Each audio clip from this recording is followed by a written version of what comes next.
بسم اللہ الرحمن الرحیم۔ تمام تعریفیں اللہ ہی کے لیے ہیں، وہی نیک لوگوں کا ولی ہے۔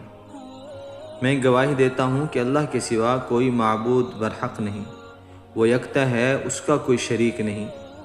اور میں یہ بھی گواہی دیتا ہوں کہ ہمارے پیارے نبی حضرت محمد صلی اللہ علیہ وسلم اللہ کے بندے اور اس کے رسول ہیں۔ یا اللہ ان پر اور ان کے آل پر اور تمام صحابہ کرام رضی اللہ تعالی عنہم اجمعین پر رحمتیں اور سلامتی نازل فرما۔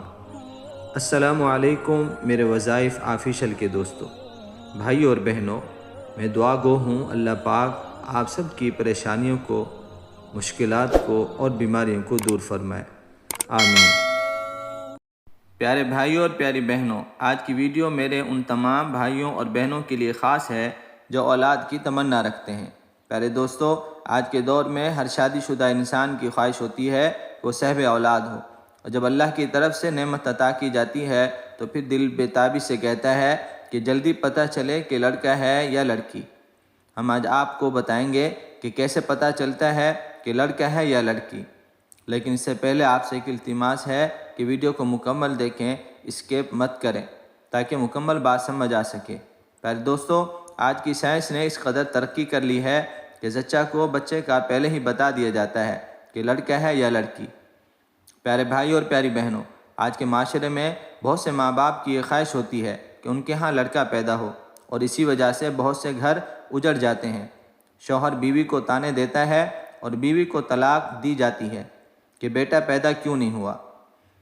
پیارے بھائیوں، ایک بات ذہن میں رکھیں کہ نہ بیٹا دینا انسان کے اختیار میں ہے، نہ بیٹی دینا اس کے اختیار میں ہے۔ اللہ پاک کے کلام پاک میں ارشاد ہے کہ جس کا مفہوم ہے وہ اللہ ہی ہے جو چاہے پیدا کرتا ہے، چاہے بیٹیاں پیدا کرے چاہے بیٹے، کسی کو لڑکے اور لڑکیاں دونوں عطا فرماتا ہے اور کسی کو بانجھ بنا دیتا ہے، مطلب بچہ ہی پیدا نہیں ہوتا۔ پیارے بھائیوں اور پیاری بہنوں، اس معاملے میں ہمیں اللہ کی ذات پر پکا یقین رکھنا چاہیے۔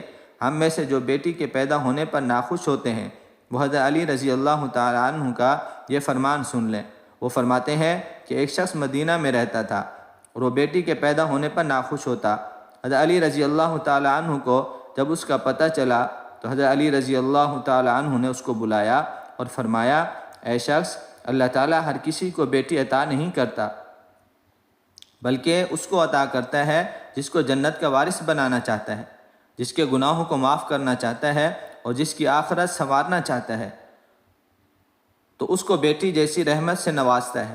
اللہ اس شخص کو عزیز رکھتا ہے جو بیٹی کو محبوب رکھتا ہے، اس کی اچھی پرورش اور اچھی تربیت کرتا ہے۔ میں نے اللہ کے رسول حضرت محمد صلی اللہ علیہ وسلم سے سنا ہے کہ جس کے ہاں ایک بیٹی پیدا ہو اور وہ اس کو بڑا کرے، اس کی دیکھ بھال کرے اور اس کی شادی کر کے دے، اللہ اس کو اس کے بدلے جنت عطا فرمائے گا۔ اسی لیے بیٹیوں کی پیدائش پر بجائے افسوس کرنے کے ہمیں خوشی کا اظہار کرنا چاہیے کہ اللہ نے ایک نعمت سے اپنی رحمت بیٹی کی شکل میں عطا فرمائی ہے۔ دوستو، بات چل رہی تھی اس حکمت کی جو بیٹا یا بیٹی کے پیدا ہونے کے بارے میں بتائی گئی ہے۔ ایک یہودی نے آپ صلی اللہ علیہ وسلم سے سوال کیا تھا، تو آپ صلی اللہ علیہ وسلم نے اس کے جواب میں یہ حکمت اپنائی تھی۔ اس بارے میں ایک حدیث ملاحظہ فرمائیں۔ حضرت ثوبان رضی اللہ تعالی عنہ کہتے ہیں، رسول اللہ صلی اللہ علیہ وسلم کے پاس ایک یہودی عالم آیا اور اس نے زور سے السلام علیکم یا محمد کہا، تو میں نے اسے زوردار دھکا دیا تو وہ بولا، تو مجھے کیوں دھکا دیتا ہے؟ میں نے کہا، رسول اللہ صلی اللہ علیہ وسلم کیوں نہیں کہتے ہو؟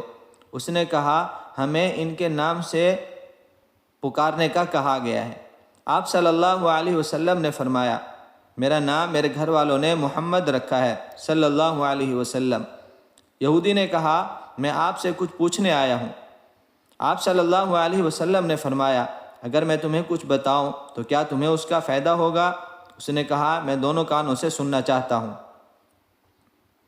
رسول اللہ صلی اللہ علیہ وسلم نے اس چھڑی مبارک جو آپ صلی اللہ علیہ وسلم کے پاس تھی زمین پر ایک لکیر کھینچی، جیسے انسان پریشانی کی حالت میں لکیر کھینچتا ہے۔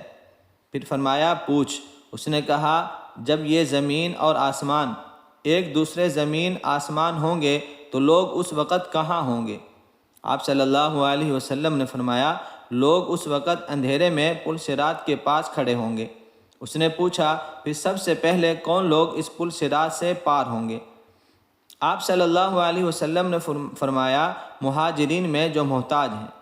مہاجرین وہ لوگ مراد ہیں جو نبی کریم صلی اللہ علیہ وسلم کے ساتھ گھر بار چھوڑ کر نکل گئے تھے اور فقر و فاقہ کی تکلیف پر صبر کیا۔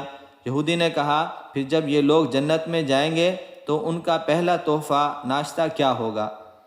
آپ صلی اللہ علیہ وسلم نے فرمایا کہ مچھلی کے جگر کا ٹکڑا جو نہایت ہی مزیدار ہوتا ہے۔ اس نے کہا پھر صبح کا کھانا کیا ہوگا؟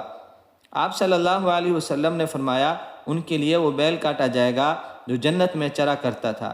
اس نے کہا وہ یہ کھا کر کیا پئیں گے؟ آپ صلی اللہ علیہ وسلم نے فرمایا سلسبیل نامی چشمے کا پانی۔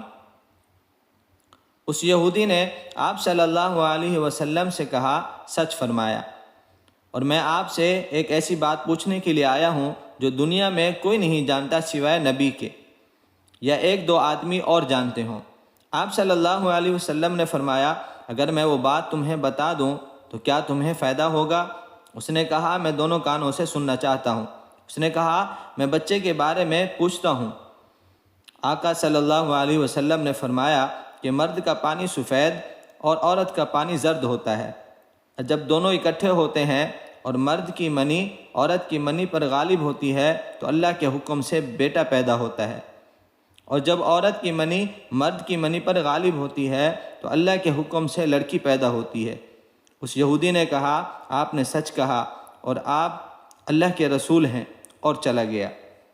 وہ یہودی یہ سوالات پوچھ کر چلا گیا۔ اس کے بعد آپ صلی اللہ علیہ وسلم نے فرمایا جو اس نے سوال پوچھے مجھے ان کا علم نہیں تھا، مجھے اللہ نے ان کا علم عطا کیا۔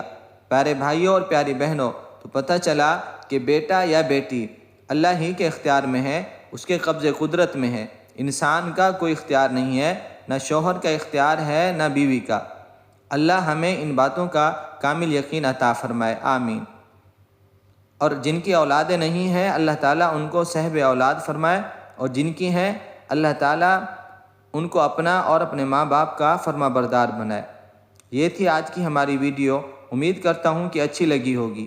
اگر اچھی لگی ہو تو لائک کر دیں، اگر چینل پر نئے ہیں تو ہمارے وظائف آفیشیل چینل کو سبسکرائب بھی کر دیں، اور ساتھ ہی گھنٹی کے بٹن کو بھی کلک کر دیں تاکہ روزانہ اس طرح کی اچھی ویڈیو اور اسلامی معلومات آپ کو ملتی رہیں۔ اللہ ہم سب کا حامی و ناصر ہو۔ کمنٹس میں آپ کوئی بھی اپنا سوال پوچھ سکتے ہیں۔ السلام علیکم ورحمۃ اللہ وبرکاتہ۔